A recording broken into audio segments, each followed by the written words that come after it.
Araw-araw sinasabi nila, huwag kang mahiya. Araw-araw sinasabi nila, school ang bahala.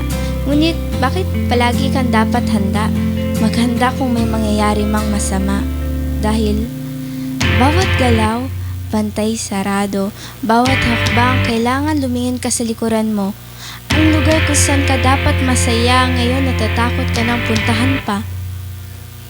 Ang eskwela, isang lugar na dapat hindi tayo nag-aalala para sa sarili nating buhay at kinabukasan.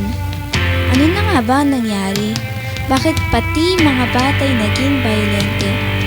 Sino nga ba ang may sala? At ang mas kinakatanungan ngayon ng lipunan? Sino nga ba nagsimula ng pagputok ng bala?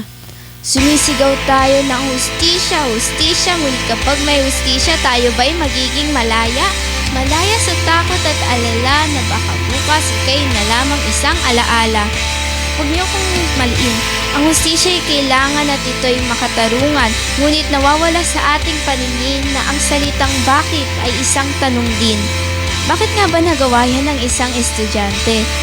At bakit hindi natin ito agad nabigilan bilang isang lipunan? Dahil wala namang taong bayolente, lahat tayo inosente. Kung simula pa lang di natin alam ang salitang saktan, kung malaya tayo sa karahasan. Dahil saan nga ba nila natutunan kung paano manakit ng kapwa, kung alam na namin mga bata ang dahas? Paano na nga ba tayo magiging ligtas? Kaya ako'y nananawagan na kung ikay nagpaplano gumamit ng karahasan, huminto ka muna at pag-isipan. Dahil bago ka pa man makagawa ng malubhang kasalanan, bago ka pa man mahugot ng kadiliman, may pag-asa pa para sa kabutihan. At kung sa tingin mo naman ikay mapapahamak, huwag kang magpapatulak. Huwag kang magpatulak sa takot na ikay sasaktan, na ikay mahuhugot at malulunod sa kadiliman. Tama nga sila, school ang bahala.